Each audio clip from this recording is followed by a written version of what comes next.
Olá, pessoal!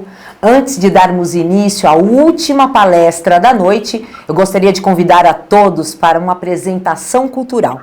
É uma versão da música Triste, Louca ou Má, do grupo Francisco El Hombre, apresentado pelo grupo Batucando Histórias. Vamos assistir?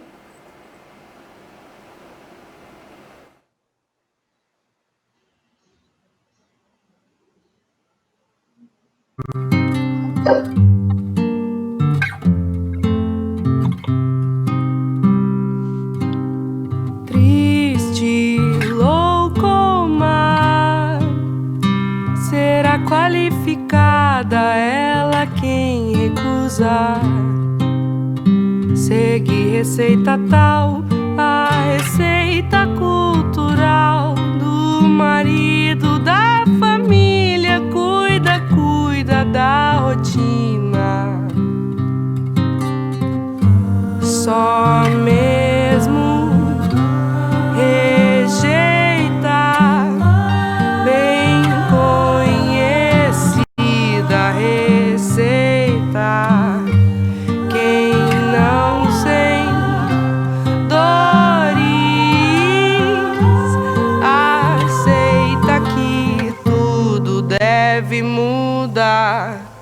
Que um homem não te define, sua casa não te define, sua carne não te define, você é seu próprio lar.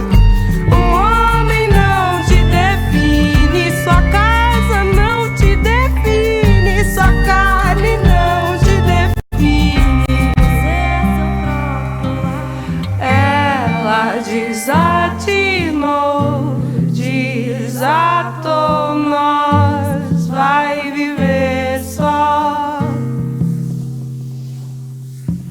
Ela desatinou, desatou, nós vai viver só.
Agora daremos início ao próximo painel. com o assunto que será abordado é julgamento com perspectiva de gênero e étnico-racial. Para tanto, eu convido para se juntar a mim neste painel, primeiramente a doutora Isabel Ramarillo Sierra. Olá, doutora, boa noite, seja muito bem-vinda.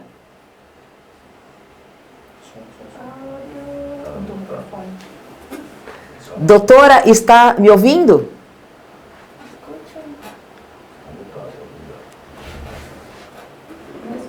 Está conseguindo escutar, doutora?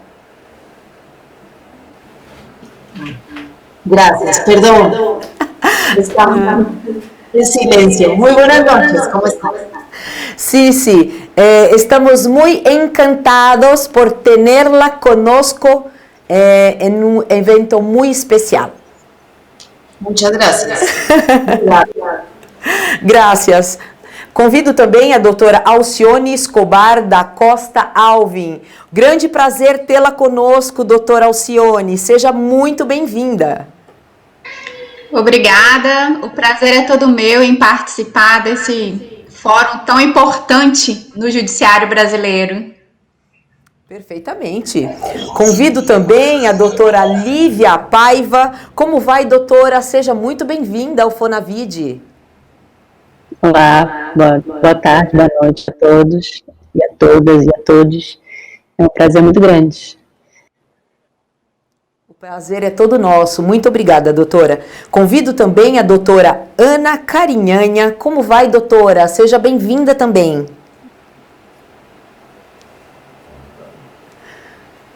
Doutora Ana, não estamos ouvindo. Não estamos ouvindo a senhora. Perdoe-me, meu pois não. Boa noite, gente. Eu agradeço imensamente o convite e parabenizo a vocês pelo evento, que está lindo. Espero que a gente tenha um bom painel agora, nesse momento. Obrigada. Nós que agradecemos, doutora Ana.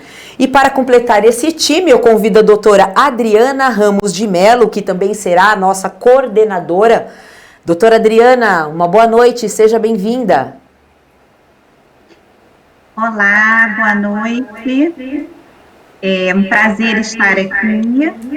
Estou muito feliz de poder coordenar esse painel. Muito obrigada. Bem, como estamos agora com todas as nossas convidadas do painel apostos, eu passo a coordenação dos trabalhos para a senhora, doutora Adriana. Olá, acho que a minha imagem estava congelada no início. Boa noite a todas e todos que estão nos assistindo. É um prazer muito grande poder coordenar esse painel nesse Fórum Nacional de Juízas e Juízes de Violência Doméstica.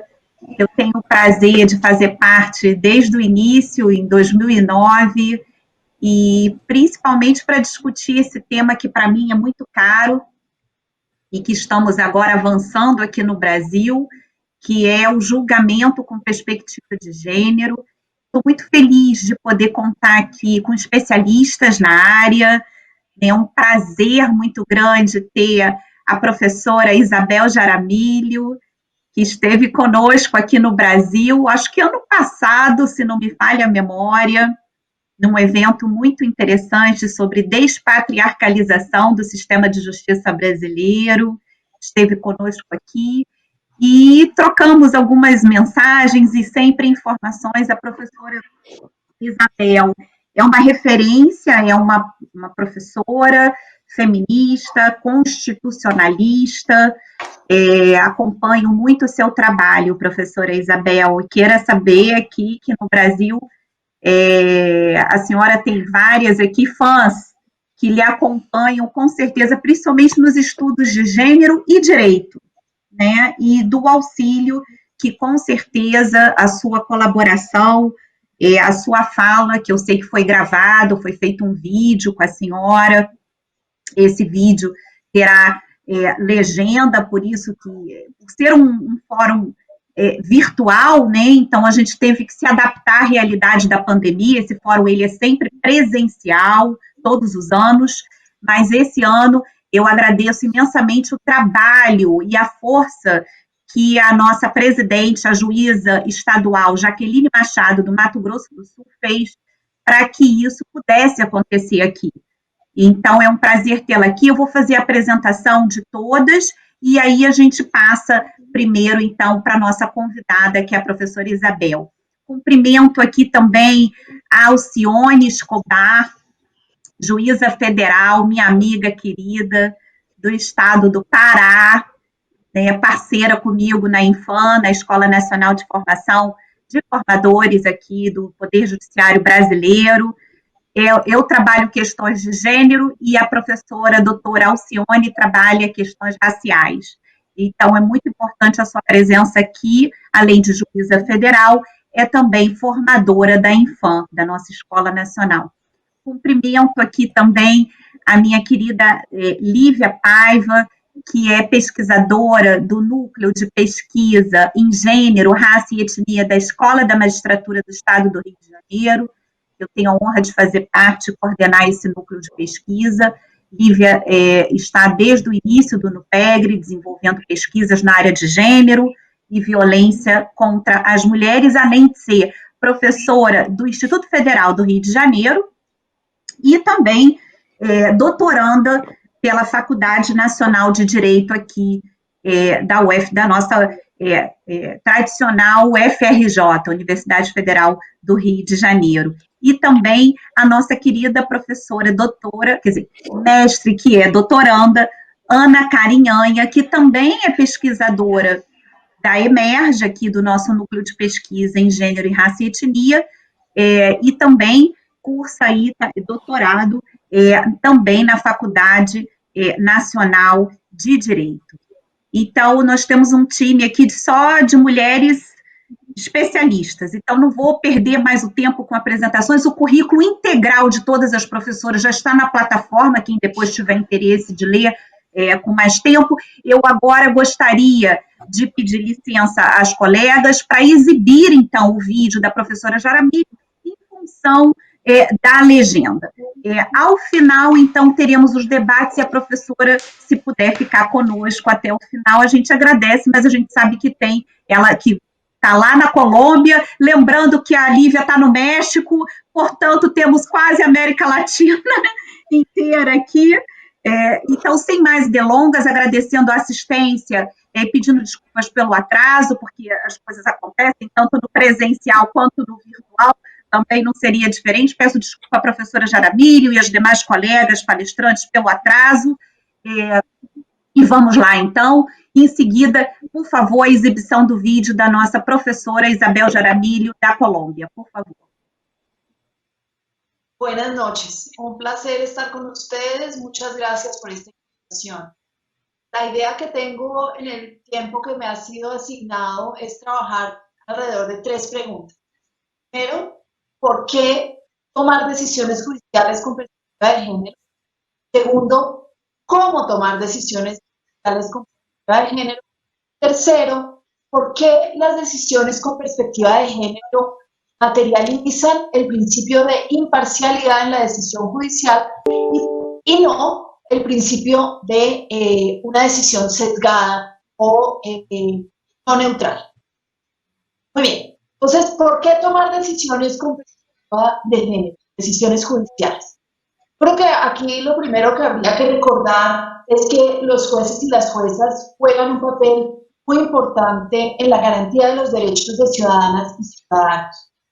Si bien las leyes que son aprobadas por el legislador, las actuaciones de las burocracias tienen también este objetivo. Es en los jueces donde este sistema se hace verdadero para el ciudadano, porque cuando el ciudadano tiene una dificultad en lograr la garantía del derecho, el juez es el último recurso, el recurso más importante para presionar a la administración. La perspectiva de género ha sido acogida entonces como una manera en la que los jueces pueden conducir esa garantía de los derechos en el caso de las mujeres en particular. En materia de género se han ensayado 2 estrategias principalmente. La primera estrategia de los años 70 y 80 fue focalizar esfuerzos en las mujeres, entender las necesidades de las mujeres, crear instituciones especiales dirigidas a las mujeres.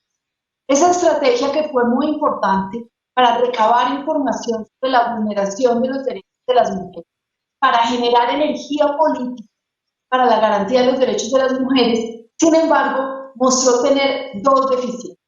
La primera deficiencia es que las mujeres constituyen la mitad de la población mundial y las agencias especializadas para mujeres terminaban siendo, si acaso, una décima parte del total de la burocracia estatal, cuando se lograba, digamos, algo tan significativo como eso. Y entonces eran un 10% o menos de los funcionarios dedicados a los intereses y necesidades de la mitad de la población. O sea, había un problema importante de escasez de recursos para entender y atender las necesidades y los derechos. Pero por otro lado, también se descubrió que esas actuaciones de ese pequeño grupo de especialistas se podía ver muy fácilmente derrotada por la actuación de quienes no eran especialistas. Y entonces, más que seguir concentrándonos en las burocracias y en los programas especializados, en la década de los 90 se empezó a defender la posibilidad de que todos y todas las funcionarias del Estado, en todas las ramas, se involucraran con el proyecto de la equidad de género de la misma manera. Y que esto habría que hacerlo a través de esta herramienta que llamamos ahora la de la perspectiva de género. Estas decisiones, entonces, alrededor del 96, son parte de los consensos globales sobre cómo trabajar en equidad de género, consensos que han suscrito la mayoría de los estados. Algunas, por ejemplo, la Unión Europea ha adoptado la perspectiva de género como una tarea de las burocracias estatales que es exigible por parte de los organismos europeos. Y a nivel latinoamericano, la Corte Interamericana de Derechos Humanos ya ha hecho algunos pronunciamientos en los que reconoce esta como una herramienta válida. Muy bien. Si inicialmente esta se impuso como una tarea de los legisladores y los burócratas, se pasó a la rama judicial o se encontró la necesidad de que la rama judicial también participara de este esfuerzo ante la realidad de que las mujeres seguían señalando que encontraban grandes dificultades para acceder a la justicia. Por una parte, para llegar hasta el funcionario judicial, convertir su reclamo de justicia en un reclamo para el aparato judicial, en un reclamo jurídico.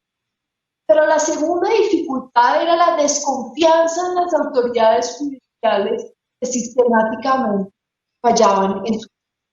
En el caso colombiano, por ejemplo, tenemos estadísticas de necesidades jurídicas insatisfechas para las mujeres y se encuentra que ser mujer es uno de los elementos que más hace predecible que tenga una necesidad jurídica insatisfecha. Y creo que movilizaciones como las recientes movilizaciones alrededor del hashtag de #MeToo muestran cómo las mujeres no confían en que los funcionarios judiciales serán capaces de interpretar su reclamo de justicia y acogerlo de acuerdo con la normatividad vigente. Entonces, tenemos tanto un problema de acceso a la justicia como un problema de desconfianza en las autoridades. Y tenemos un consenso global de la transversalización de la perspectiva de género en todas las ramas del poder público como la mejor estrategia para avanzar hacia la equidad de género. Ahora bien, ¿en qué consiste la perspectiva de género cuando hablamos de las decisiones judiciales? Hay muchas maneras de definirlo. Definitivamente no es necesario que haya una sola definición. Yo he propuesto un método con 3 pasos que recoge las intuiciones de las feministas tanto en el contexto de los Estados Unidos como en el contexto latinoamericano. Entonces, en la decisión judicial, ¿cómo puede ser esa metodología de perspectiva de género? Yo creo que lo primero que hay que tener presente es que esta metodología se repite con cada una de las decisiones que deben tomar los funcionarios judiciales dentro de un proceso judicial. Es decir, no es solo la construcción de una sentencia, no ocurre solo al escribir la sentencia. Cada decisión judicial de recibir o no recibir un documento, de solicitar una prueba, de admitir la validez de una prueba, de permitir ciertos documentos o no. Cada una de esas decisiones son decisiones que deben abordarse con perspectiva de género. ¿En qué consiste? El primer paso, el paso más importante, en sentidos el más sencillo, es preguntarse por las mujeres del caso, por las mujeres del proceso. Y esa pregunta por las mujeres, que es la pregunta obvia que las feministas han reclamado una y otra vez, es una pregunta que parece sencilla, pero que muchas veces no es parte del proceso con el que pensamos o abordamos los problemas.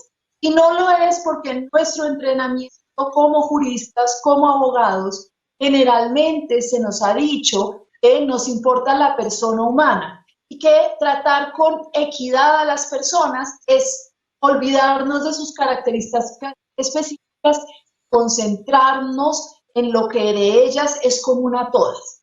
Pues bien, lo que hemos aprendido es que, no voy a decir algo muy obvio para la mayoría de ustedes, es que esa persona humana abstracta no existe, o por lo menos por ahora no hemos sido capaces de construirla, y por el contrario lo que ha ocurrido es que lo abstracto está llenado de los contenidos más conocidos, que son los que corresponden a la experiencia de ser hombre en nuestras sociedades, porque han sido hombres los que han creado las leyes, han sido hombres los que escriben los libros sobre derecho, han sido hombres los que toman decisiones judiciales.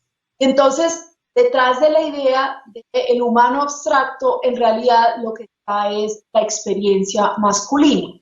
Y no es que haya nada maligno o malvado aquí, pero sí en la medida en que nos damos cuenta que las mujeres quieren participar o han sido dadas o han sido aceptadas, o en la medida en que tenemos un propósito de equidad, tenemos que completar esa experiencia masculina con la experiencia de las mujeres. Entonces, el primer paso es preguntarse dónde están las mujeres.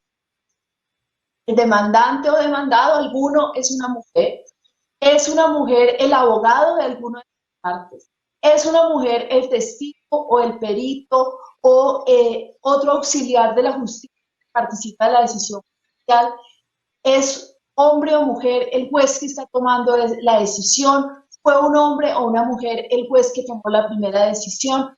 Todas estas son preguntas relevantes. Y el primer paso, como estoy diciendo, es entender dónde están. Tendemos a pensar que las mujeres no están muy presentes en los casos judiciales o que están muy presentes en unos casos y muy ausentes en otros. Pues bien, el ejercicio es corroborar o desmentir esos supuestos que tenemos sobre dónde están o dónde deberían estar las mujeres. Después de ese primer paso de identificar en el caso particular dónde están las mujeres, el siguiente paso es quiénes son las mujeres. Y esto implica ya no solamente conocer historias particulares o personales que pueden no ser relevantes, sino más bien entender las características o entender a esa mujer a través de los grupos a los que pertenece. Y voy a aclarar entonces. En un caso concreto, por ejemplo, resuelto por la Corte colombiana, una mujer es la demandante. Entonces, la primera pregunta podría, después de identificar a esa mujer como una mujer del caso, gente que puede preguntar, la siguiente pregunta es, bueno, ¿esta mujer qué características generales tiene? ¿Es una mujer de la ciudad o es una mujer del campo? ¿Y por qué esa pregunta es tan importante? Porque lo que nos muestran los estudios sobre las necesidades y las capacidades de las mujeres es que las mujeres rurales sufren una deficiencia en la garantía de sus derechos que es mucho más acentuada que las mujeres urbanas. Y entonces la mujer rural va a tener unas dificultades adicionales en acceder, unas dificultades en el caso colombiano, por ejemplo, geográficas en llegar a un juzgado. Entonces, si el juez no tiene estas características en cuenta, puede exigirle demasiados viajes, más de los que ella puede económicamente o emocionalmente pagar. Entonces, esta es una primera característica que es importante tener en cuenta. Y después surgen otras características que pueden ser más o menos relevantes para el caso, que el juez o la jueza tendría que tener la diligencia de examinar. Por ejemplo, el nivel de estudios de la mujer que está presentando la demanda. ¿Se trata de una mujer universitaria o es una mujer con pocos estudios? Por ejemplo, el número de hijos y la edad de los hijos que tiene esta mujer. Y todas estas características porque permiten al juez o jueza entender las necesidades y limitaciones con las que la persona se aproxima al proceso. Después de esa primera fase de preguntarse por las mujeres del caso y entender a las mujeres del caso, en estas pinceladas generales, el siguiente paso es preguntarse por el género. Como todos y todas sabemos, el género es la categoría que utilizamos para referirnos a las atribuciones que hacemos socialmente a las personas de acuerdo con el sexo biológico asignado legalmente o percibido socialmente. Entonces, por ejemplo, algunas de las características de género son las relacionadas con la belleza, qué es lo que se considera bello en una mujer, qué es lo que se considera bello en un hombre. Hay características relacionadas con la inteligencia, qué es lo que se espera de una mujer inteligente, qué es lo que se espera de un hombre inteligente. Todas estas características que atribuimos a los seres humanos de sexo es lo que llamamos género. Y entonces, después de haber identificado a los hombres y las mujeres en este caso, el siguiente paso es identificar, en este caso, cuáles creencias sobre los hombres pueden estar afectando la manera en la que yo me relaciono. Cuando digo yo, me refiero a juez. Cómo esas características, esas creencias sobre los hombres y las mujeres pueden estar afectando la manera en la que escucho, en la que proceso, en la que tomo decisiones.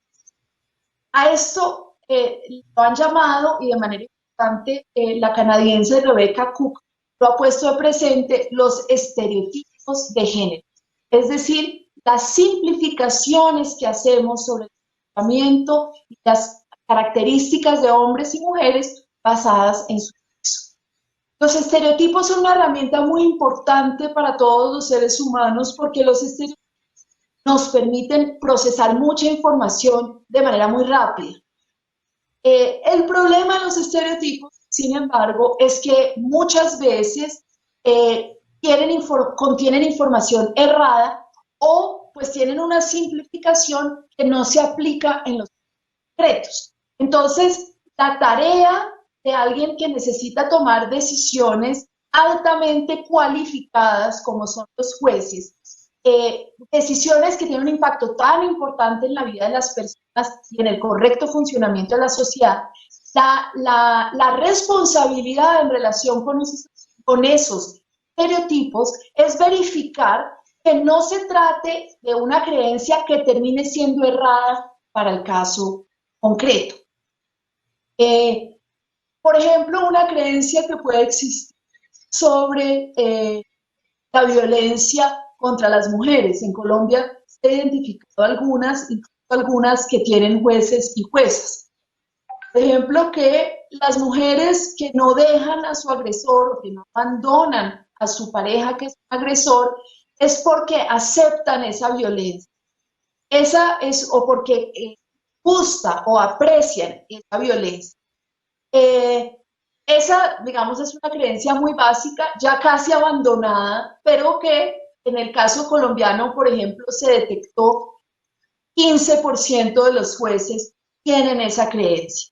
La mujer que no abandona el hogar es porque en último o sigue enamorada o acepta esa violencia y Esa idea, sin embargo, ya sabemos hoy en día, por muchos estudios que se han realizado, que la principal razón por la que las no abandonan a sus agresores no es que les guste la violencia o que crean que la violencia es una forma de amarlas, sino tienen temor a que su agresor les quite la vida, por ejemplo, o que frente a una actitud defensiva de la mujer, la violencia aumenta.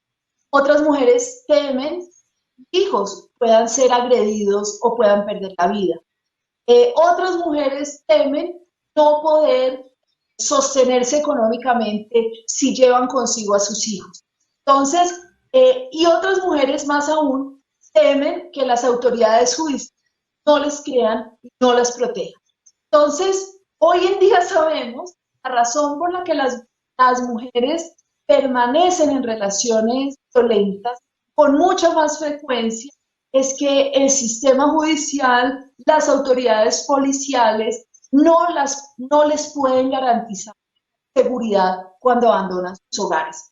Entonces, vamos, es lo importante de esta reflexión en torno a las creencias de género es ponderarlas y tomar decisiones que tengan en cuenta, digamos, la realidad del caso concreto y no solamente, digamos, estas simplificaciones que tenemos socialmente. Otros jueces en Colombia, por ejemplo, la mayoría de los jueces se detectó, creen que las mujeres que tienen dinero siempre abandonan a sus agresores. Esa es otra idea importante. Esa no es la única, la dependencia económica no es la única razón por la que las mujeres permanecen con su agresor. Existen otros temores, otras inseguridades, otras vulnerabilidades que pueden ser explotadas en una relación de pareja y hacer que sea difícil para esa mujer abandonar el hogar. En ese sentido, el juez también tendría que revisar la información que tiene sobre cómo funciona el comportamiento humano antes de tomar la decisión concreta. Entonces, el segundo paso es identificar todas las creencias de género que son aplicables al caso y verificar si, por una parte, con el conocimiento científico disponible, se puede verificar como verdadera esa creencia, o por otro lado, tomarse en serio las pruebas sometidas por las partes y estudiarlas con la buena fe que merece el dejar de lado esas creencias que no siempre están corroboradas. Un tercer paso sobre la perspectiva de género, y ya con esto vamos terminando lo que tiene que ver con la metodología, es tomar una decisión que pueda ser conducente a la garantía de derechos. Y hemos aquí ido recogiendo una serie de máximas sobre qué hace que una decisión judicial sea conducente a la garantía de derechos. El primer elemento, y es un elemento en el que algunas cortes han hecho énfasis, luego la Corte colombiana, la Corte Constitucional colombiana lo ha hecho así, es el elemento del lenguaje respetuoso, ojalá un lenguaje incluyente, o por lo menos un lenguaje que tenga en consideración el género o el sexo. Entonces, ¿y por qué un lenguaje que ponga atención al sexo y al género de las personas, que sea respetuoso?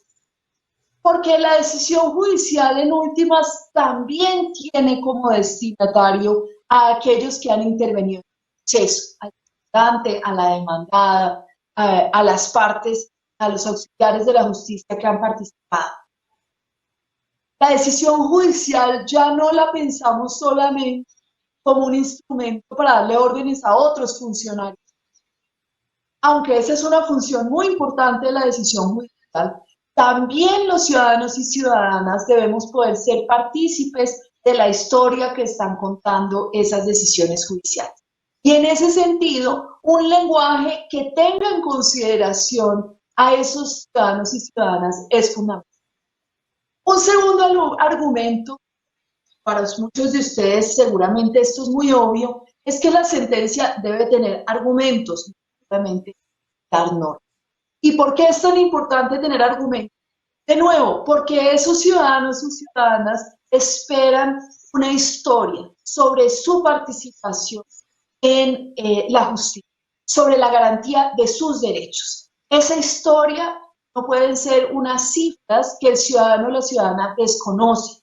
Esa historia debe darle la posibilidad de relacionarse con la decisión.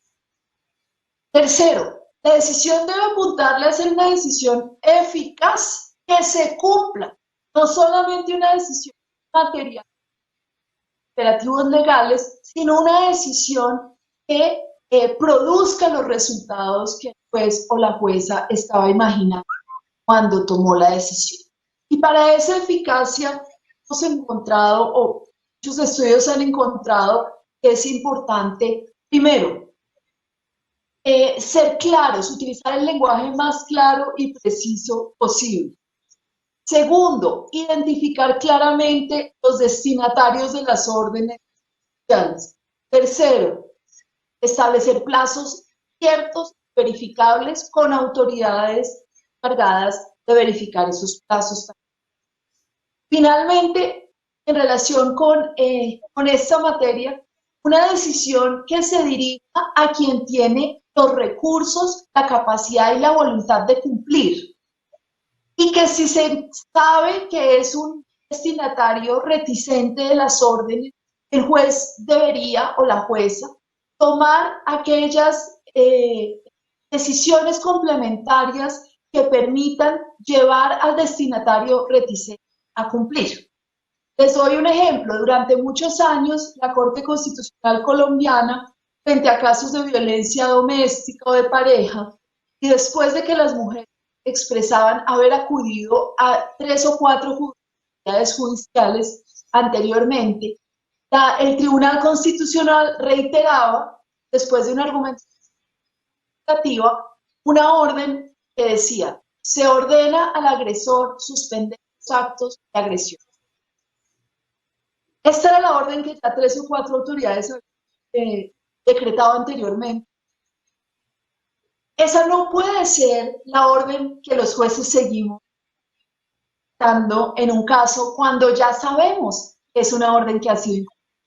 Entonces, el reto para el juez o la jueza es cómo completar esa orden. En todo caso, habría que darla, por simbólica que tenga, pero cómo completar esa orden con otras actuaciones que permitan efectivamente salvaguardar la seguridad y la integridad de la demandante, que pues por ese deseo de garantizar sus derechos es que a la justicia.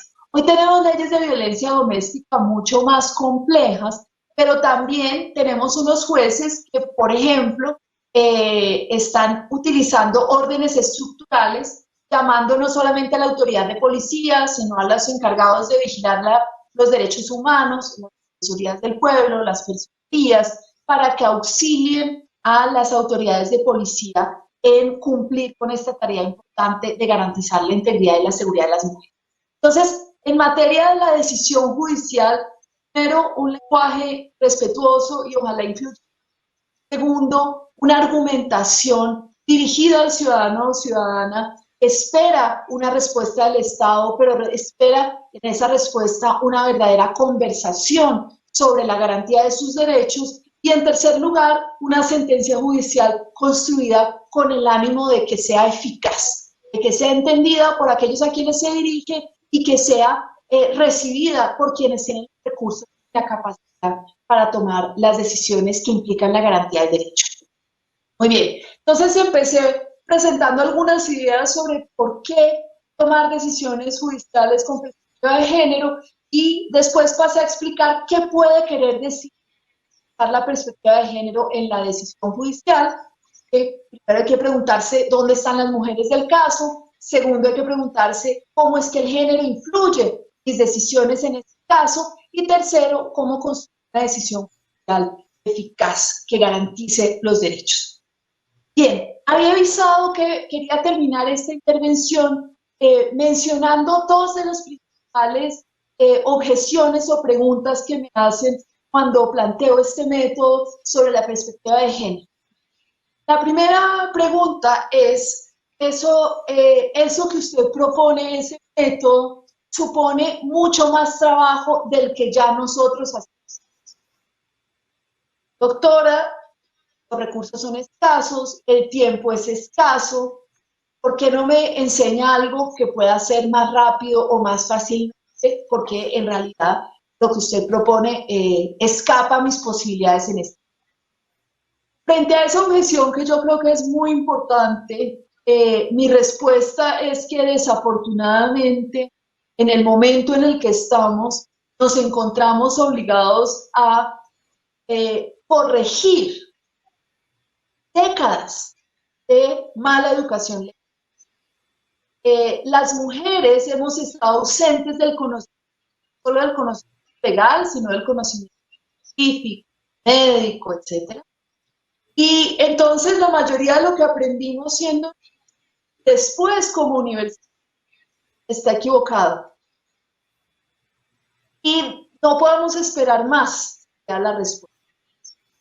Esta es la generación que va a tener que asumir los grandes esfuerzos de lo que no se había corregido.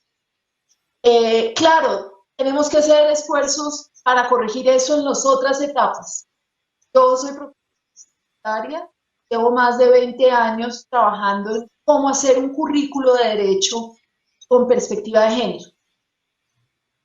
Pero hace 3 años, puesta en las 10 principales facultades de derecho en Colombia, encontramos que los estudiantes sabían un poco más que los profesores, pero que los profesores sabían muy poco sobre la reforma legal feminista y sobre cómo aplicar perspectiva de género.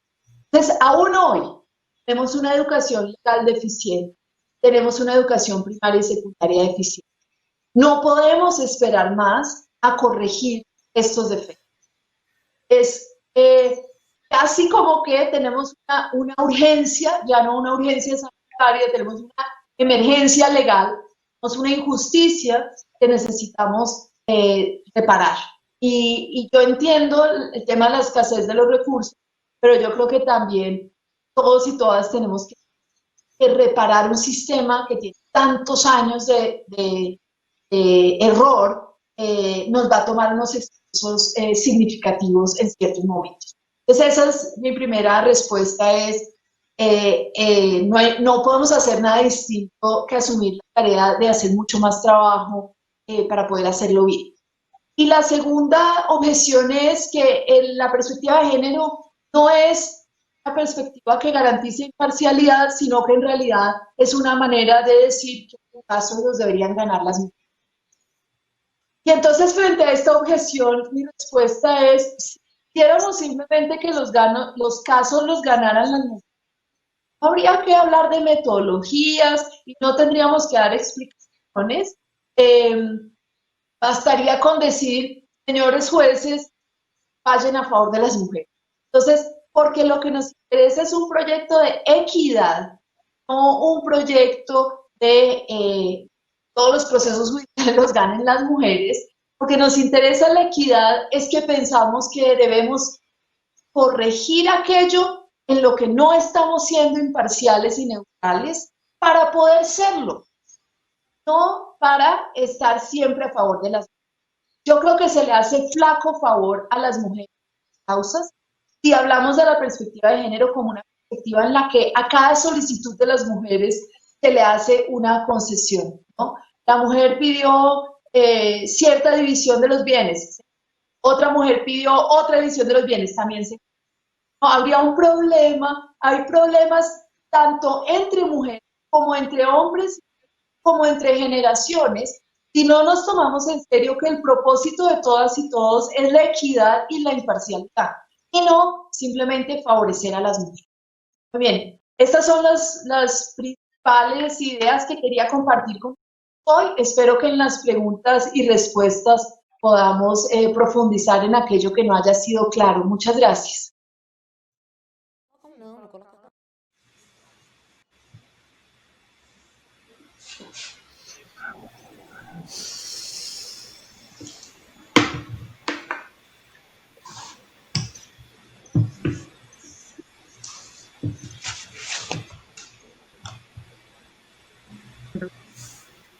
Estava com o microfone desligado.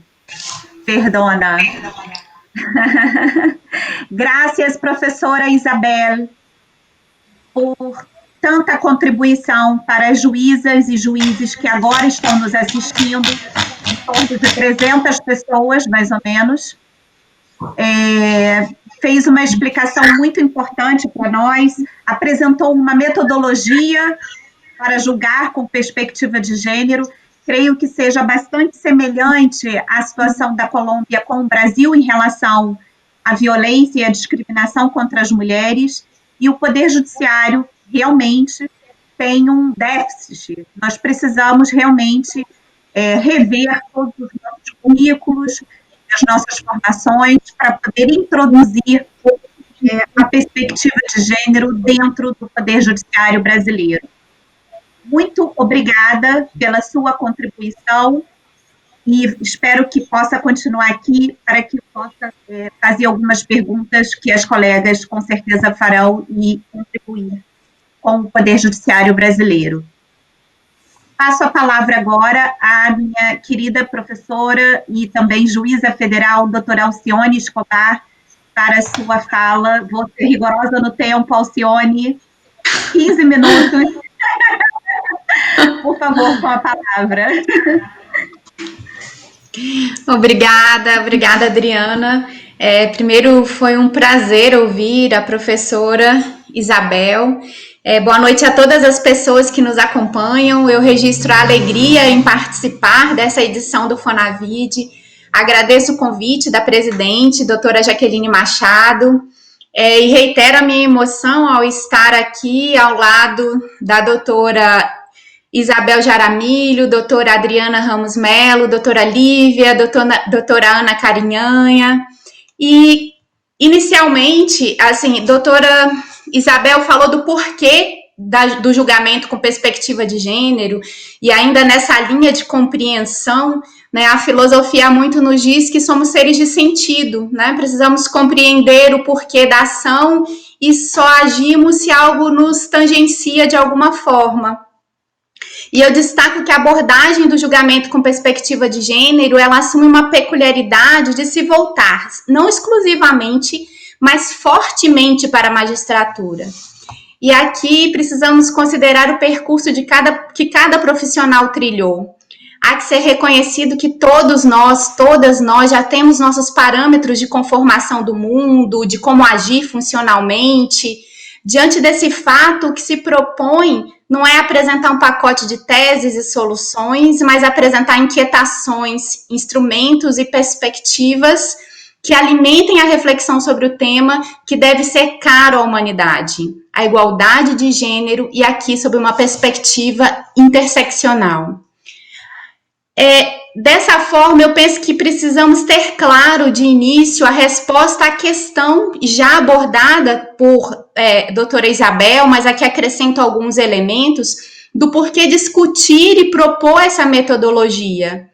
E daí, para essa abordagem, considerando as lentes de gênero e de raça, destaco 3 paradigmas. O primeiro, de que a violência contra as mulheres, e aqui a violência em suas múltiplas formas, é uma violação de direitos humanos e um empecilho à efetivação da igualdade de gênero. Segundo, de que a desigualdade de gênero, a subordinação entre homens e mulheres, possui natureza estrutural da sociedade e que, assim sendo, ela informa e conforma as individualidades para além da intencionalidade. E no mesmo sentido as nossas instituições, e aqui a nossa instituição, o Poder Judiciário. E terceiro, que a raça, nessa perspectiva, é abordada como uma criação social, legitimadora de distinções entre indivíduos e que legitima e mantém a hierarquização das existências humanas, atribuindo a umas valor e a outras o desvalor. Apresentada essas 3 ideias, a resposta ao porquê dessa discussão, eu gostaria de trazê-la fortemente pela observância do nosso quadro social, delineado por inúmeros levantamentos produzidos pelas mais diversas fontes, dados esses que, mesmo com metodologia de apuração diversa, feitos por instituições públicas e privadas, nos apresentam um panorama social de desigualdade de gênero constante e estarrecedor, agravado enormemente pelo marcador raça. Acredito que no curso desse Fonavide já tenha sido mencionado os dados do Mapa da Violência de 2020, elaborado pelo IPEA, e aqui eu só chamo atenção para o fato de que, embora o total de homicídio de mulheres tenha apresentado redução entre os anos de 2018 e 2017, quando consideramos o elemento raça, tem-se que a taxa de homicídio entre as mulheres não negras caiu e entre as mulheres negras aumentou. O marcador raça, ele influencia em todos os campos de apuração. E aí eu cito pesquisa da Fiocruz de 2017 relacionada a consultas pré-natal, que aponta que mulheres brancas tiveram 6 ou mais consultas, 10% a mais que mulheres negras. Esses indicadores, eles não são aleatórios. Os dados sobre a violência, educação, circulação se relacionam ao modo e ao próprio direito de viver e estar no mundo. Ou melhor, a impossibilidade do exercício desse direito para muitos. Audre Lorde, feminista negra e ativista dos direitos humanos norte-americana, fala que, para nós, cada vez mais, a violência se entrelaça no tecido diário de nossas vidas, no supermercado, no elevador, no consultório médico, no pátio da escola. E aponta ainda que a recusa em reconhecer a diferença torna impossível enxergar os diversos problemas e armadilhas. Em acréscimo, rapidamente a construção desse quadro, que não é um quadro limitado ao nosso território, eu gostaria de chamar a atenção para os dados levantados pelo Observatório de Igualdade de Gênero da América Latina.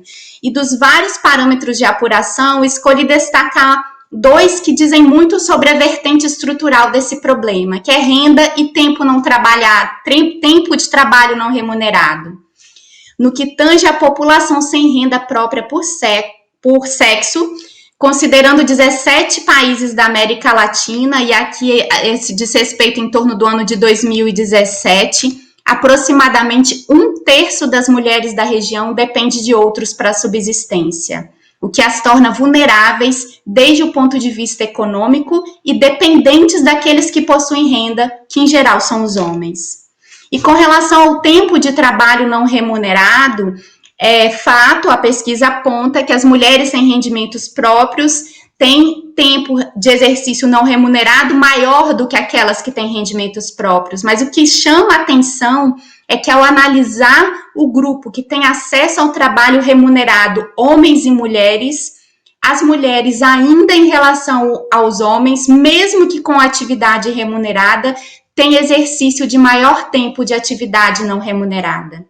E aqui nós temos um reflexo claro disso, não podemos ignorar que no momento atual da pandemia, em decorrência do contágio pela Covid, se por um lado traz para o centro das atenções e discussões a perspectiva do valor e da essencialidade da dinâmica do cuidado e do espaço privado, ela explicitou, acentuou as múltiplas implicações da desigualdade de gênero, com destaque no impacto nos índices da violência doméstica, como já foi destacado na abertura, por exemplo, pela doutora Flávia Piovesan. Houve impacto nas relações profissionais, na produção acadêmica, e esse tensionamento terá desdobramentos econômicos e sociais distintos para homens e mulheres. É importante ter claro essa dimensão que traz o desenho claro de que o nosso problema não é histórico, o nosso problema é histórico e atual. E esse quadro fático, ele lastreia a necessidade de análise do direito, dessa análise do direito com a perspectiva de gênero. E essa perspectiva não é delineada em sua integridade e não proporciona elementos reais de enfrentamento se não forem consideradas as vulnerabilidades múltiplas a que estão submetidas mulheres negras, trans, indígenas. A perspectiva interseccional, cuja concepção há muito vem sendo construída pelo feminismo negro, tem sua elaboração de destaque no campo do direito pela professora da Universidade da Califórnia, Kimberly Creation, que estrutura o conceito ao refletir sobre o caso General Motors, em que mulheres negras haviam processado a empresa por discriminação em 1976 nos Estados Unidos. A professora Creation buscou refletir sobre uma categoria que conseguisse elucidar e dar conta dessa realidade. Havia uma combinação de fatores e esses precisavam de uma ferramenta que permitisse a sua leitura. Nesse sentido, a interseccionalidade no campo do direito permite que se lance luz para essas múltiplas opressões que incidem sobre os indivíduos ou grupos e demonstre a necessidade que se enxergue o quadro geral a partir desse diagnóstico. E aqui estamos no Fonavide, destaco um artigo publicado por ela em 1991, mapeando as margens, interseccionalidade, políticas de identidade e violência contra as mulheres, em que ela discorre como os padrões de subordinação se cruzam nas experiências das mulheres, exemplificando com a questão da violência doméstica. Ela declara e aponta a questão de que, na maioria dos casos, a agressão física que leva as mulheres aos abrigos é apenas a manifestação mais imediata da subordinação a que elas experimentam.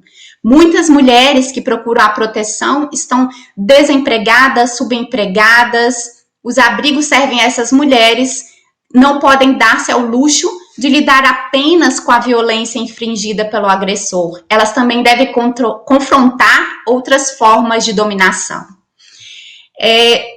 Essa temática das múltiplas vulnerabilidades, ela tem também a sua definição na Convenção Interamericana contra o Racismo, em que ele traz o conceito de discriminação múltipla ou agravada, dizendo que é qualquer preferência, distinção, exclusão ou restrição baseada de modo concomitante em 2 ou mais critérios de exclusão.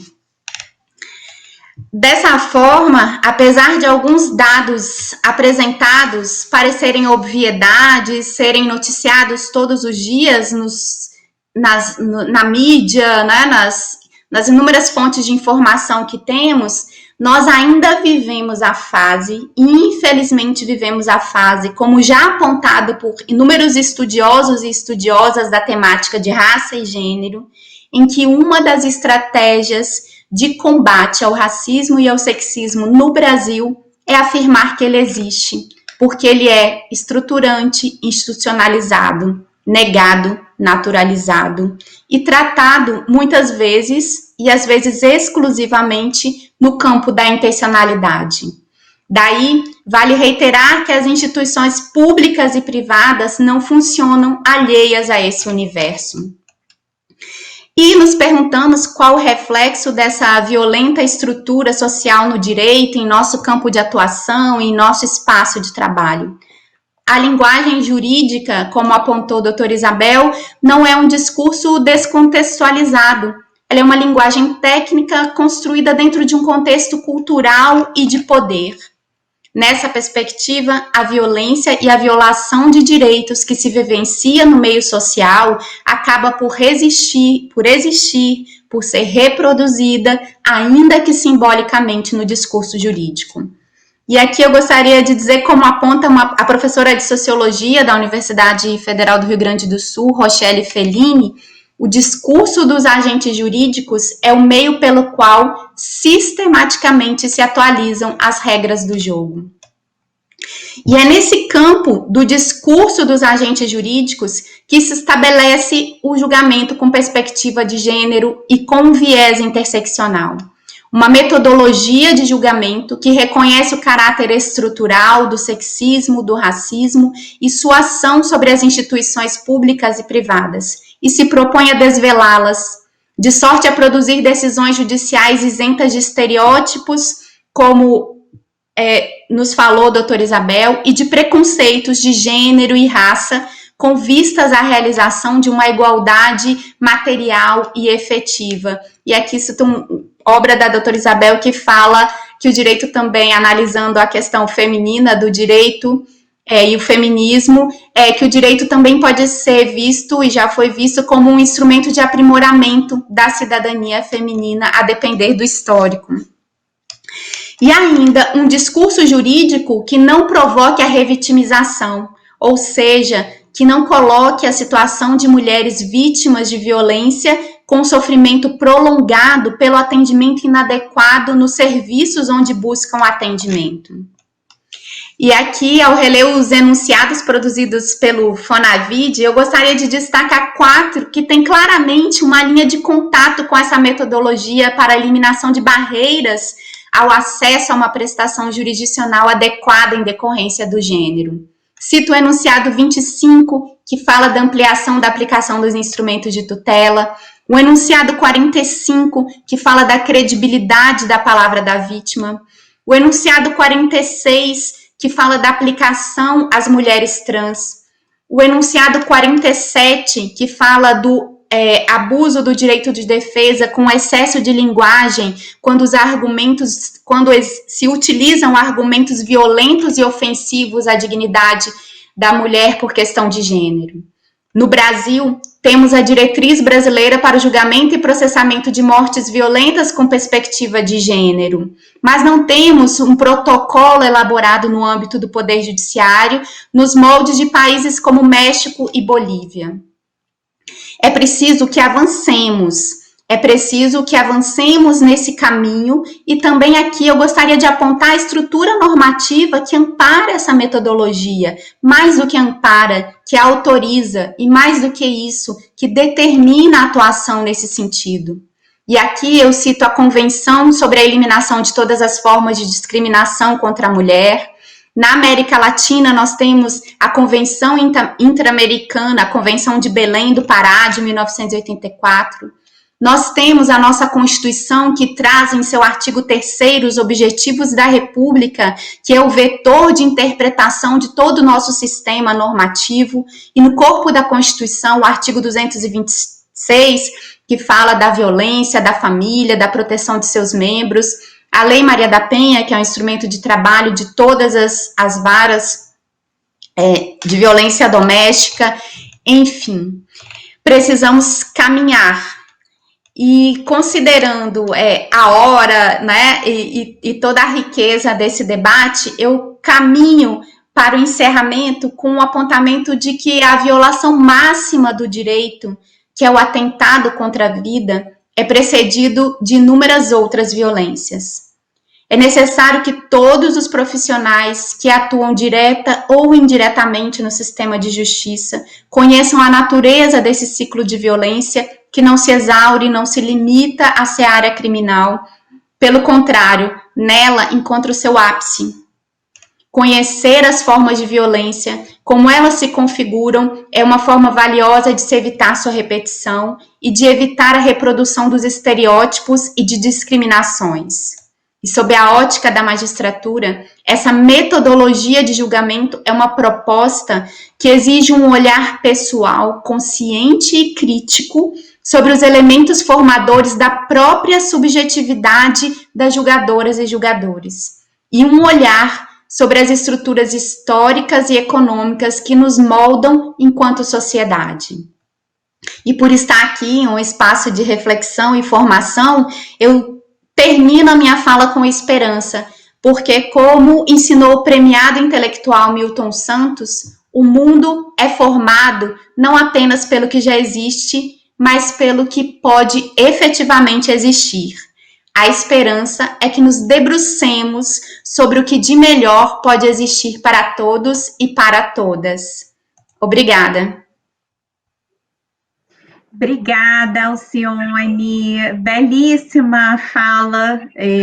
Você traz aí toda a sua perspectiva e a sua, enfim, o seu engajamento, né, dentro da magistratura federal. E eu ouso até dizer, né, o que você vem desenvolvendo dentro da Escola Nacional vem avançando muito. E hoje a gente tem um fórum de juízas e juízes negros dentro da magistratura, que vem colaborando enormemente aí com o Conselho Nacional de Justiça na promoção de políticas públicas de inclusão, né, um déficit histórico que nós temos. Então, a sua fala realmente contempla muito o que a gente precisa ainda, o caminho é grande. Muito obrigada pela sua síntese, né, pelo tempo quase completo os 15 minutos, ultrapassou muito pouco, mas foi excelente. Muito obrigada. Eu passo a palavra aqui imediatamente à professora Lívia Paiva, e pesquisadora do Núcleo de Pesquisa em Gênero, Raça e Etnia, que junto com a professora e pesquisadora doutora Ana Míria falarão sobre os resultados, né, prévios, porque é um pré-lançamento de uma pesquisa sobre feminicídio, um estudo sobre os processos julgados nas câmaras criminais do Tribunal de Justiça do Estado do Rio de Janeiro, portanto, é um pré-lançamento de pesquisa, e a pesquisa será realmente divulgada agora na terça-feira, de forma integral, mas elas já vão discorrer sobre a análise desses julgados, de uma forma, não sei como elas vão conseguir, porque são 140 folhas, resumir em pouco tempo, mas elas vão dar um panorama de como o Poder Judiciário vem enfrentando, vem julgando as mortes violentas de mulheres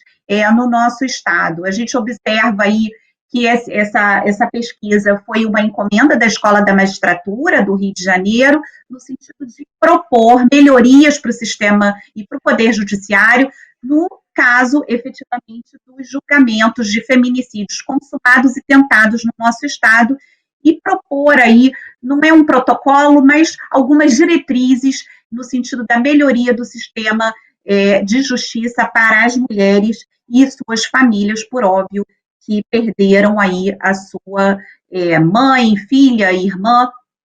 E nesse sentido, sem mais delongas, eu fico muito orgulhosa que é a primeira vez que a gente vai falar sobre essa pesquisa. A pesquisa foi difícil, foi uma pesquisa longa, e vocês vão ter aí em primeira mão o que a Lívia e a Ana têm a dizer sobre esses resultados. Digo que são prévios, o lançamento será na terça-feira. Por favor, Lívia, com a palavra. Tempo regulamentar, hein? Não podemos ultrapassar. Obrigada. Bom, obrigada, Adriana. Obrigada também a Jaqueline, doutora Jaqueline, pelo convite. Queria dizer que é um prazer estar nessa mesa, pelas mulheres que participam dela, prazer ouvir Isabel, Alcione, e pelo evento, né, pelo lugar. Quando eu escrevi um livro, Lei Maria da Penha na Prática, com a doutora Adriana, no prefácio a gente diz que Lei Maria da Penha, ela é muito mais, como a gente gosta de encarar, muito mais um instrumento do que uma normativa fechada. E eu acho que espaços como o Fonavid e outros espaços de discussão e aprimoramento da lei são os espaços em que a lei pode reexistir, se ressignificar e está sempre sendo um instrumento novo, de verdade, atualizado, democrático. Dito isso, eu e a Ana, a gente vai fazendo uma apresentação, a gente vai se passando a palavra, um pouco como foi a pesquisa, assim, a muitas mãos. Queria agradecer as outras pesquisadoras que fizeram parte também da elaboração, mas também vou direto ao ponto, porque são muitas coisas a se tratar.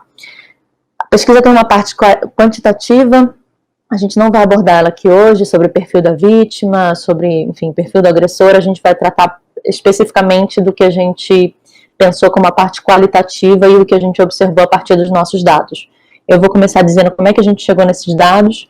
É uma pesquisa, como a Adriana disse, feita dentro do Tribunal de Justiça do Estado do Rio de Janeiro. A gente usou o banco de dados de jurisprudência, então, a princípio, a gente selecionou as decisões pela data de julgamento. A gente selecionou por 2 descritores, um feminicídio, a gente viu que a gente estaria acreditando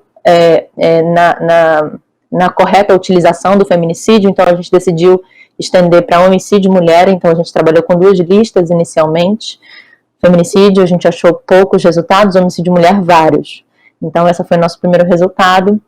Dessa lista a gente viu quais os processos que estavam em duplicidade, eram mais ou menos uns 220, a gente tirou uns 10 que estavam dúplices, e aí a gente chegou numa lista única. Uma vez que chegamos nessa lista única, a gente excluiu todos que eram habeas corpus, porque a gente queria entender como o processo fluiu desde o inquérito até chegar nessa decisão de 2º grau. Então, os habeas corpus não teriam muito o que se trabalhar. A gente excluiu os processos, como eu disse, a gente filtrou pela data do julgado, então apareceram julgados de 2015, que foi quando a gente começou a pesquisar, que eram julgados de processos muito anteriores, da data do fato muito anterior, então que não era feminicídio. Então, a gente excluiu esses processos também e excluímos os que estavam em segredo de justiça. Então, chegamos a 31 processos, de 2015 a 2019, decididos pelo Tribunal de Justiça do Estado do Rio de Janeiro. E a Ana vai explicar mais ou menos como foi o resto dessa metodologia. Então, a partir da seleção desses processos, nós decidimos observar algumas dinâmicas que se passaram durante esse período de julgamento, e basicamente nós categorizamos o conteúdo desses processos e identificamos o perfil da vítima e o perfil do agressor. A gente não vai poder esmiuçar os resultados por conta do tempo, mas acho que é importante dizer que essa pesquisa nos revelou que as vítimas representadas nos processos são mulheres majoritariamente negras, mulheres pretas e pardas, com idade entre 25 e 35 anos, com filhos, ativas economicamente, com alguma renda, né? Eram mulheres empregadas, eram mulheres autônomas ou estudantes. Eram também mulheres que moravam com seus agressores e que apresentaram um histórico de violência doméstica anterior com essas pessoas que acabaram efetivamente assassinando-as ou tentando assassiná-las. E cumpre observar que em apenas 4 casos, em 12,5% dos casos, foi possível observar que a mulher agredida vivia em condição de dependência financeira do companheiro ou ex-companheiro agressor. A gente destaca isso para pensar um pouquinho sobre algo que é falado bastante, de que as mulheres ficam nas relações por conta de uma dependência econômica, o que não é necessariamente verdade.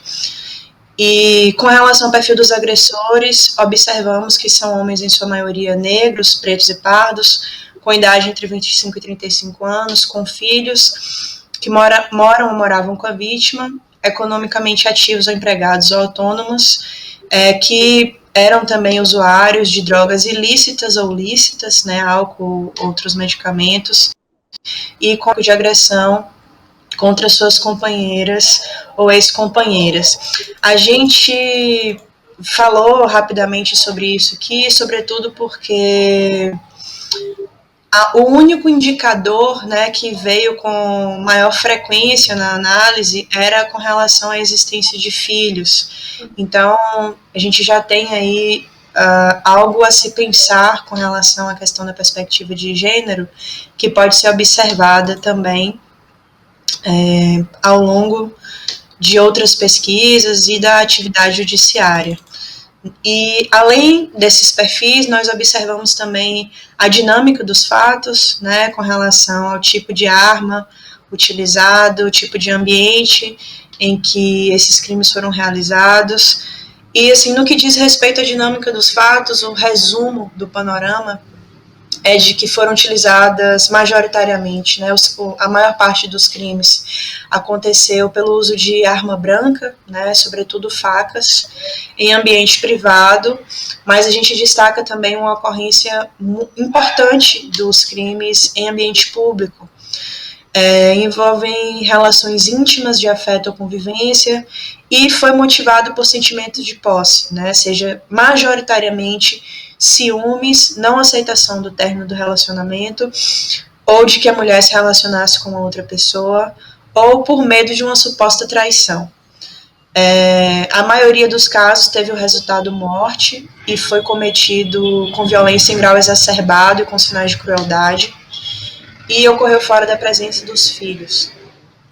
No que diz respeito aos casos de tentativa de feminicídio, 12 dessas 31 mulheres agredidas sobreviveram, e o procedimento padrão que foi observado é que essas vítimas não realizaram, que a essas vítimas não foi solicitado o pedido de análise de coleta de material para saber se foram crimes sexuais, nem as vítimas que sobreviveram, nem as que morreram efetivamente. Então, a gente traz aqui alguns dados com relação à dinâmica dos fatos, e com relação ao fluxo do processo, a gente observou que desses 31 processos analisados, 20 deles, né, 64,5% desses casos, os agressores foram indiciados por feminicídio tentado ou consumado em concurso com outros crimes, e que em 11 casos, ou 6% dos casos, os agressores foram indiciados por outros crimes, sem menção ao feminicídio.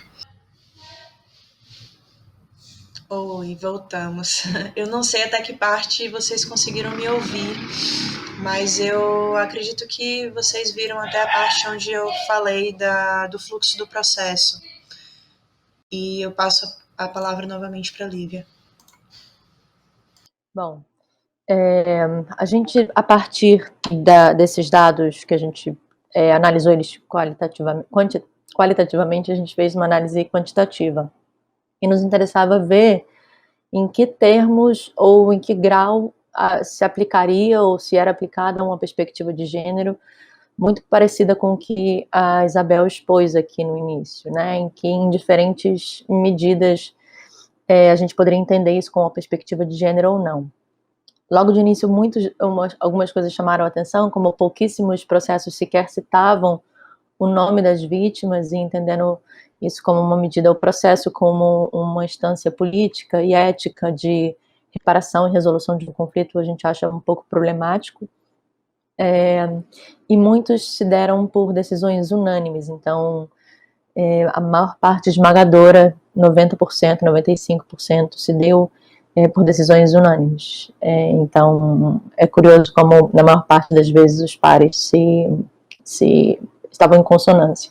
A gente selecionou algumas decisões, eu vou apresentar aqui, na nossa opinião, mais se afasta do que a gente considera como uma perspectiva de gênero, e a gente considera, inclusive, uma atuação contra a legem, porque, nesse caso, houve um afastamento da qualificadora. Bom, eu imagino que aqui todo mundo deve saber disso, mas no nosso ordenamento, o feminicídio foi introduzido como uma qualificadora.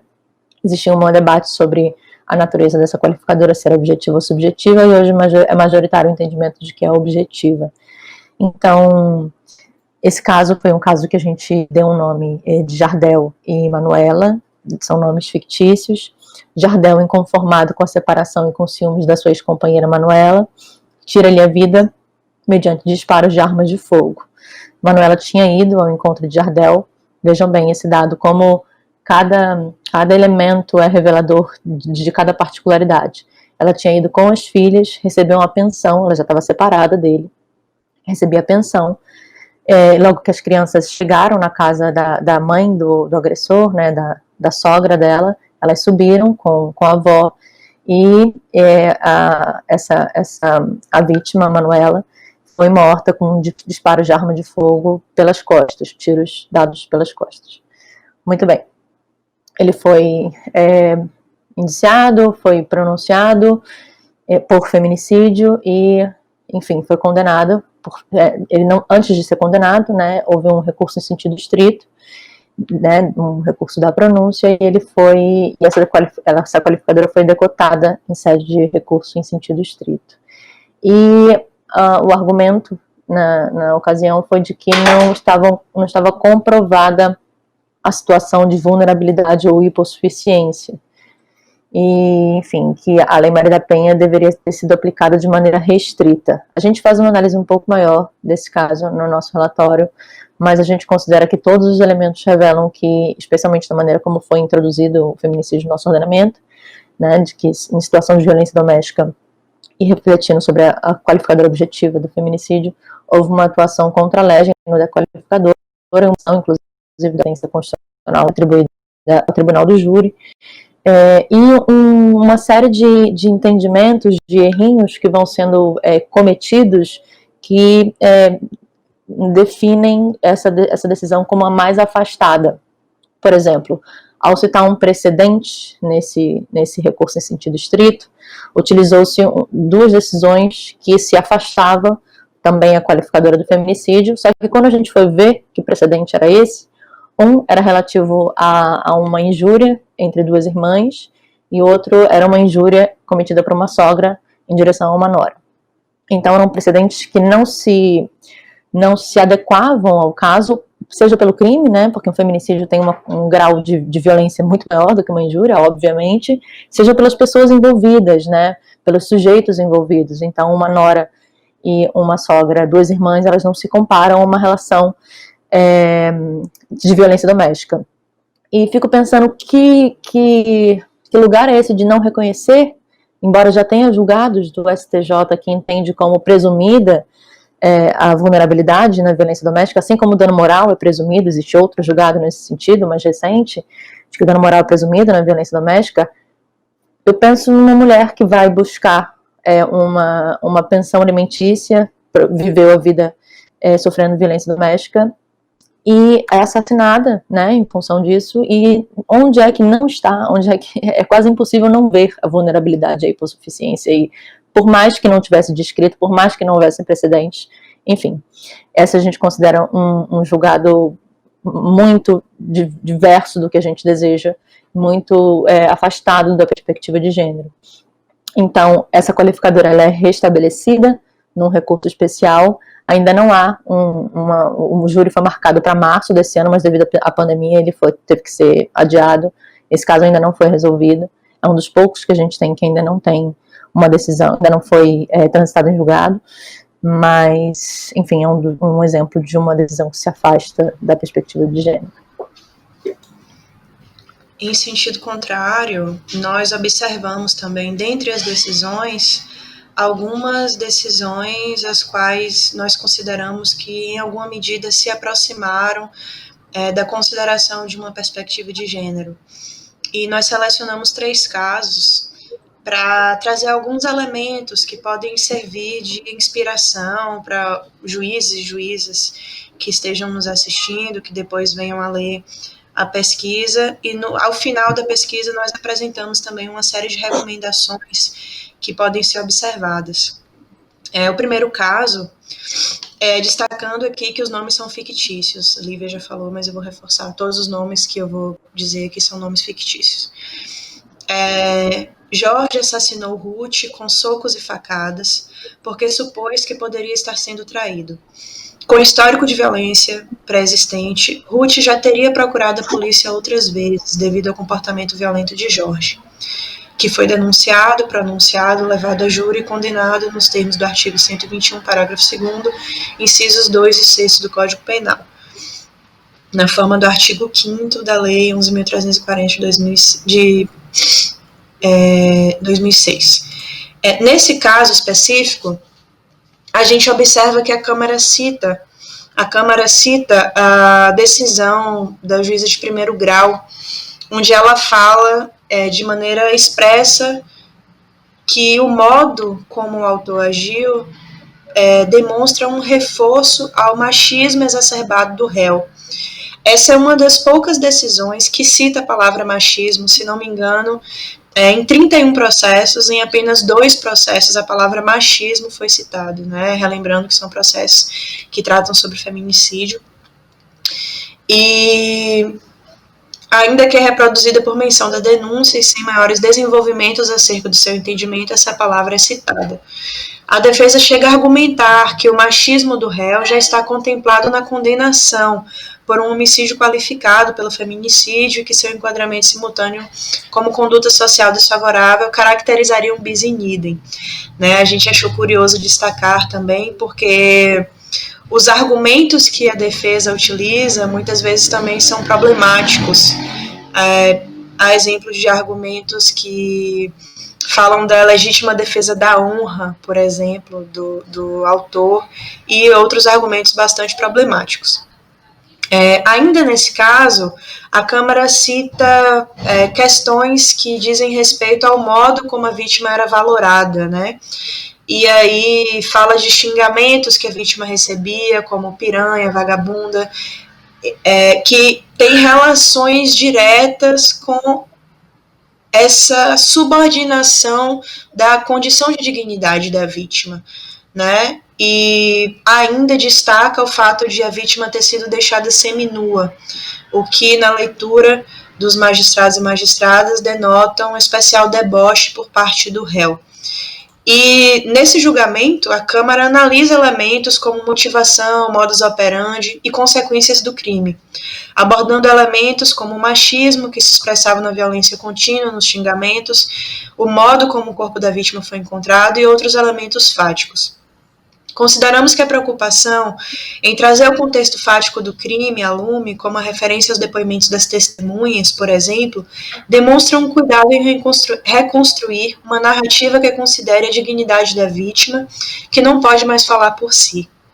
A perspectiva de gênero é observada no destaque dos momentos em que essa mulher esteve sendo vitimizada, inclusive pelo denunciado ter cometido o crime por motivo fútil, visto que ceifou a vida de sua companheira por simplesmente suspeitar de que ela pudesse estar mantendo um relacionamento com uma pessoa não identificada. A magistrada relatora segue o julgamento de maneira técnica, avaliando a culpabilidade, personalidade, conduta social e os antecedentes do réu, e também argumenta de maneira crítica face à tese defensiva, que busca desqualificar ou minimizar a situação de violência na qual a vítima se encontrava e destaca o machismo como elemento autorizador dessa violência, algo que é considerado nessa decisão. Então, além dessa decisão,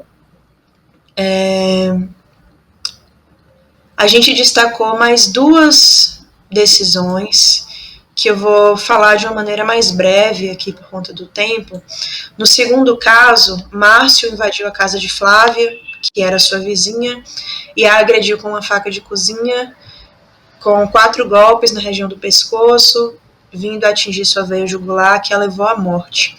Márcio frequentemente utilizava drogas em frente à casa de Flávia. Essa, por sua vez, fez uma reclamação para o tio de Márcio, que chegou ao conhecimento de traficantes locais que agrediram o réu. Este, para se vingar de Flávia, invadiu a residência dela e assassinou a facada, subtraindo-lhe também uma quantia em dinheiro, de R$160.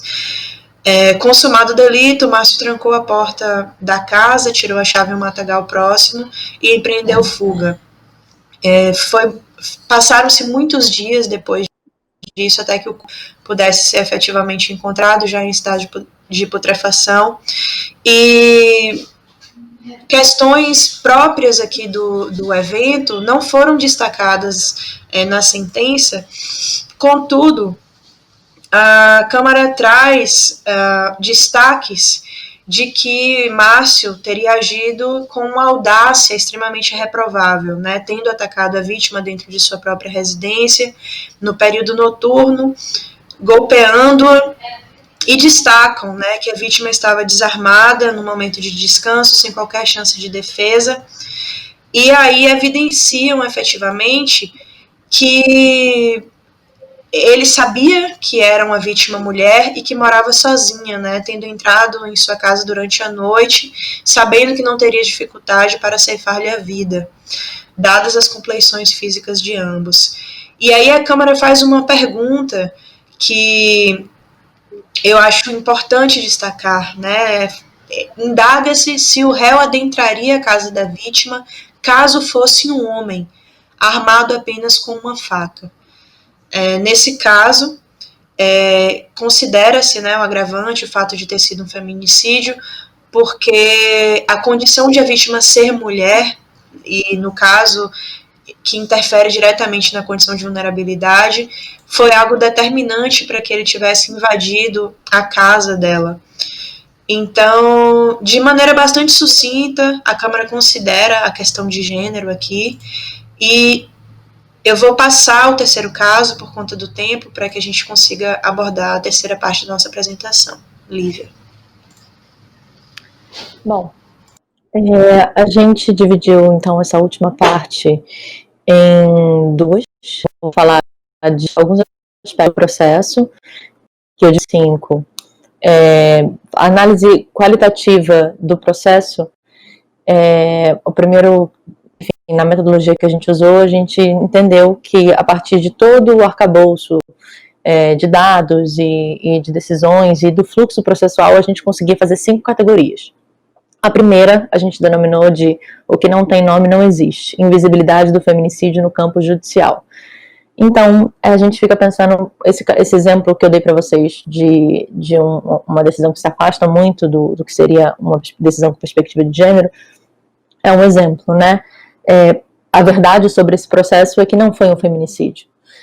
Houve um decote dessa qualificadora, não sabemos se o júri vai reconhecer ou não, então uma das maneiras de invisibilizar, e nós consideramos essa a mais grave, é quando, seja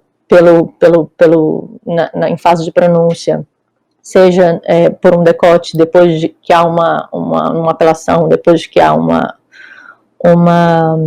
decisão já do corpo de jurados, ou seja, pelo não reconhecimento do próprio tribunal do júri, a verdade sobre esse caso aqui não foi um feminicídio. Então, essa seria uma forma grave de não reconhecimento, e uma forma menos grave, mas também é problemática, é a não utilização do feminicídio, né, do termo feminicídio, sim, do termo homicídio. Como eu disse, a maior parte dos casos apareceu quando a gente procurou homicídio mulher, esse descritor. Bom, em relação à primeira, eu comentei esse caso, e a gente vê que existem vários graus de passabilidade do que seria o feminicídio. Dou exemplo de um caso de uma menina que foi assassinada, um dos 31, né?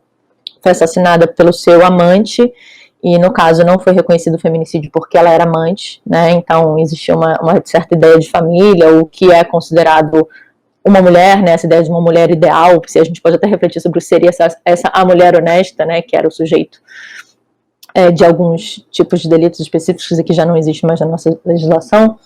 Em um outro caso, um feminicídio tentado contra a ex-companheira e a sogra. E o júri, nesse caso, foi o júri, não reconheceu o feminicídio tentado contra a sogra. Em relação aos casos menos graves, a gente pode justificar dizendo que é uma decisão técnica, porque, na verdade, todo feminicídio é um homicídio qualificado. Foi uma decisão do nosso legislador introduzir como uma qualificadora. Mas também a gente tem que pensar nas dimensões éticas, né? E isso é uma coisa que eu, enfim, quero pegar um pouco da fala da Isabel sobre qual a importância da perspectiva de gênero, porque a gente trata muitas vezes o feminicídio como um caso do Joãozinho que matou a mulher Mariazinha, e não de uma violência estrutural, assim como o racismo, assim como a LGBTfobia, por exemplo. O processo penal, ele é marcado pela individualização. A individualização da pena, por exemplo, é um princípio do processo penal. A questão é importante que a gente reconheça as violências estruturais. E isso eu não estou falando de ter mais pena, não significa ter mais pena, significa qual é a ética em relação a esse processo, como é que a gente reconhece aquela violência que aconteceu ali. A gente pode, de fato, não existe erro nenhum técnico em reconhecer que é um homicídio qualificado pelo feminicídio, mas se a gente for refletir como a Lei 13.104 inseriu o feminicídio, das qualificadoras ela é a única que tem um título. Então, o legislador escolheu colocar um título. Então é importante também que a gente, nos nossos atos, de maneira geral, e aí não estou falando só dos julgadores e julgadoras, eu falo desde o início da apuração desse tipo de crime, seja tratado como um feminicídio. Enfim, a segunda foi referente à quesitação do feminicídio. A gente viu que às vezes o feminicídio era quesitado de maneira super simples, como você considera, tem exemplos que eu posso dar rapidamente. Um exemplo de quesito. O crime foi cometido contra a vítima por razões da condição de sexo feminino no âmbito doméstico? Vocês pensem que bom, todo mundo sabe que o júri não decide com certeza matemática, a gente viu isso reiteradas vezes nos processos, o júri decide de maneira técnica, são membros da sociedade, e o que seria razões e condições do sexo feminino? É muito vago, né? Então, por outro lado, a gente vê um outro quesito que foi construído da seguinte maneira. O crime foi praticado contra a mulher por razões e condições do sexo feminino em situação de violência doméstica familiar, já que o denunciante, durante o período de convivência, agredia e ameaçava a vítima com o nítido propósito de manter a dominação sobre esta, com quem teve 2 filhos. E isso só aconteceu quando a vítima tomou coragem e resolveu se separar alguns meses antes do crime. A gente não pode dizer se exatamente a formulação afeta ou não aquele júri, porque a gente não tem como comparar, porque o júri só acontece uma vez, aquele corpo de jurados. Mas a gente imagina que é mais dificultoso para pessoas leigas entenderem razões e condições do sexo feminino. Passando para a terceira, o terceiro título foi qualificadora objetiva e a atuação dos operadores do direito. A gente pensa muito em todas as decisões que o tribunal foi instado a se manifestar sobre qual é a natureza da qualificadora, entendeu-se que a qualificadora era objetiva.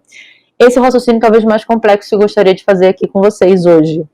Se a gente tem uma qualificadora objetiva, certo? Basta que haja uma violência doméstica familiar. Imaginem que essa decisão vai a júri popular e o júri não reconhece, como não reconheceu em alguns casos. Essa decisão é manifestamente contrária à prova dos autos, e é uma pergunta que a gente tem que se fazer, porque, para a gente, sim, todo júri que não reconhece que um feminicídio reconhecido é praticado mediante violência doméstica, né, em contextos de violência doméstica, se não for reconhecido o feminicídio, é sim uma decisão manifestamente contrária à prova nos autos, e a decisão mais correta seria anular esse veredito. Bom, então o que a gente tem é que se o tribunal não pode decidir, a gente vai ficar só adiando essa decisão até que o júri decida de determinada maneira. Por outro lado, se o júri diz que não houve um feminicídio, mesmo tendo sido um feminicídio praticado num contexto de violência doméstica, e a gente se contenta com isso,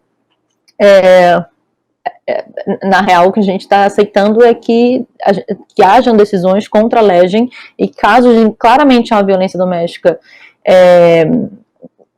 evidente, como esse primeiro caso que eu contei para vocês, que eu narrei, e que se eles não forem reconhecidos, bom, eu imagino que é uma produção de ilegalidade e injustiça muito grande. Então, é uma pergunta que a gente se faz, e aí eu penso sobre alguns projetos de lei que estão em tramitação, e tudo isso seria resolvido se o tipo do feminicídio fosse autônomo e não fosse uma qualificadora. Se fosse um tipo autônomo, a gente não teria, bastaria ver a autoria e materialidade, que estaria, responder afirmativamente a essa pergunta, que estaria configurado o crime de feminicídio. Enfim, são questões ainda nebulosas em relação ao tribunal do júri e ao feminicídio, que a gente não tem muito como aprofundar aqui, mas que são interessantes que surgiram. A penúltima foi, e eu já vou encerrando, em relação aos argumentos de defesa.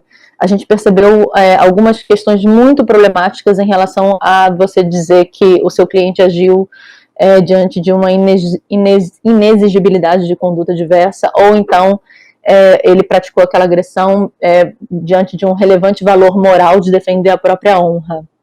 E nós consideramos que, bom, é uma discussão muito grande, caberia um outro painel aqui para a gente fazer ela.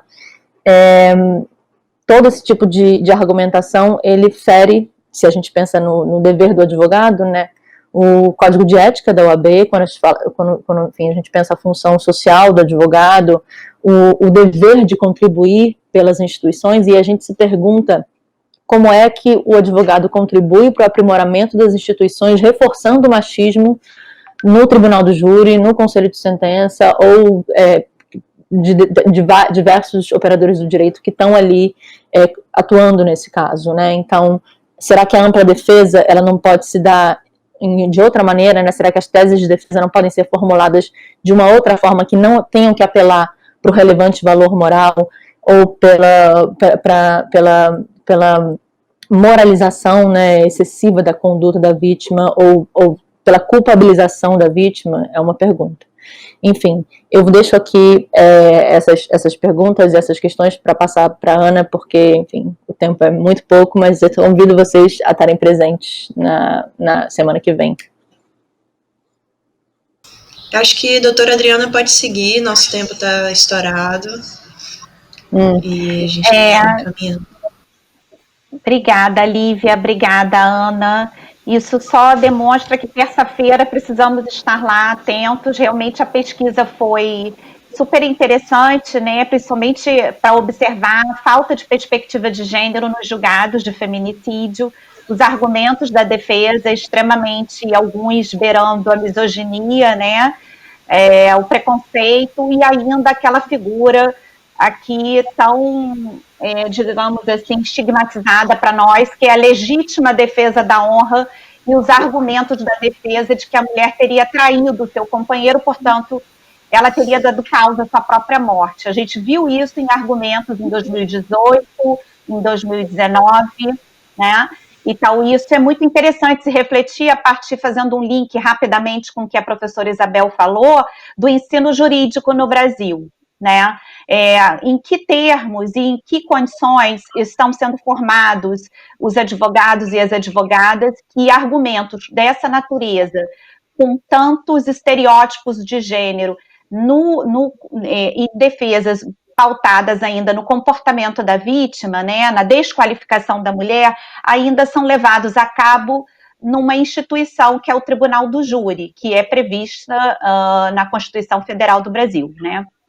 Então, nós temos que refletir sobre a formação dos juízes e juízas, a partir do que a Alcione muito bem colocou, mas também refletir como esses operadores do direito, advogados e advogadas, fiscais, promotores de justiça, também trabalham com essa lógica ainda da culpa em relação à mulher e da discriminação. E a pesquisa propõe a criação de um protocolo para julgar com perspectiva de gênero, sobretudo no âmbito dos julgamentos de feminicídio, né? E toda uma lógica, todo um arcabouço de propostas para melhoria, como o cadastramento equivocado dos casos de feminicídio, a insistência no homicídio ao invés de feminicídio, que já existe essa figura jurídico-penal no léxico do Brasil, né, e ainda não incorporado. Então, tem uma série de propostas que a pesquisa faz que é muito interessante a gente poder assistir. Eu agradeço imensamente. Eu queria estar aqui, eu tenho várias coisas, vários tópicos aqui a abordar com a professora Jaramilho, com a Alcione, mas eu prefiro deixar para um debate, segundo debate. Queria dizer que ficará uma proposta para o Fórum Nacional, para o FONAVID, que tem juízas e juízes, proporem a criação de um protocolo brasileiro para julgar com perspectiva de gênero, fazer uma proposta oficialmente ao Conselho Nacional de Justiça do Brasil, no sentido de se criar um grupo de trabalho para a elaboração desse protocolo, que com certeza a gente vai precisar da colaboração da professora Isabel Jaramilho, a colaboração da Lívia, da Ana, da Alcione, que já vai fazer parte por ser juíza, e a gente está juntas na Escola Nacional, criando agora o primeiro curso em EAD sobre julgar com perspectiva de gênero. Se Deus quiser, ele sairá em 2021, né, professor, né, Alcione?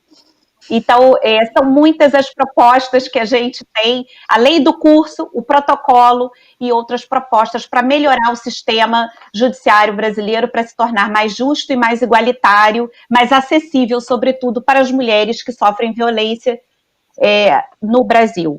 E eu termino com um poema da minha querida Conceição Evaristo, dizendo: Vozes mulheres. Eu não posso deixar de citar a Conceição Evaristo. A voz de minha bisavó ecoou criança, nos porões do navio ecoou lamentos de uma infância perdida. A voz da minha avó ecoou obediência aos brancos donos de tudo. A voz de minha mãe ecoou baixinho revolta no fundo das cozinhas alheias, debaixo das trouxas, roupagens sujas dos brancos, pelo caminho empoeirado rumo à favela.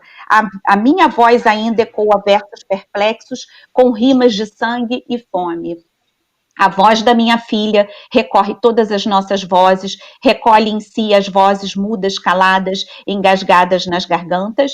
A voz de minha filha recolhe em si a fala e o ato, o ontem, o hoje e agora. Na voz de minha filha se fará ouvir a ressonância e o eco da vida, liberdade. Com esse poema, liberdade para todas as mulheres no Brasil e por uma justiça mais igualitária e mais justa e acessível. Muito obrigada, desculpa o avançado da hora. Um beijo a todas e todos e continuamos juntos.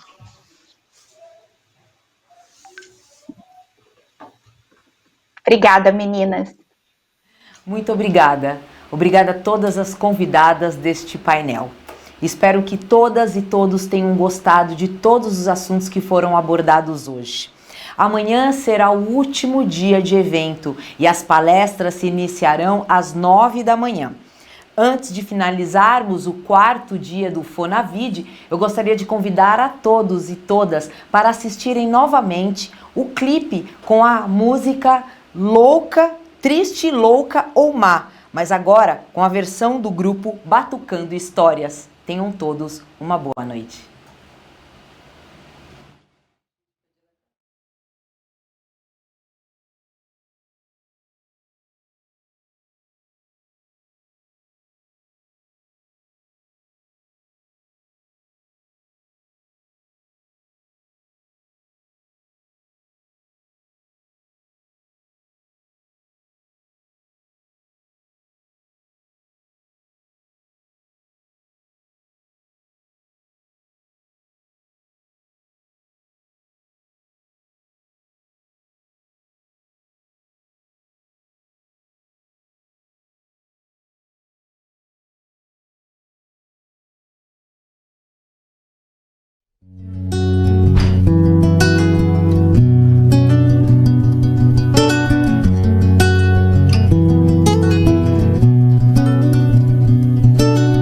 Triste, louco o mar, será qualificada ela quem recusar. Seguir receita tal, a receita cultural do marido, da família, cuida da rotina. Só mesmo rejeita bem conhecida receita, quem não sem dores aceita que tudo deve mudar. Que um homem não te define, sua casa não te define, sua carne não te define, você é seu próprio lar. Que um homem não te define, sua casa não te define, sua carne não te define, você é seu próprio lar. Ela desatinou, desatou nós, vai viver só. Ela desatinou, desatou nós, vai viver só.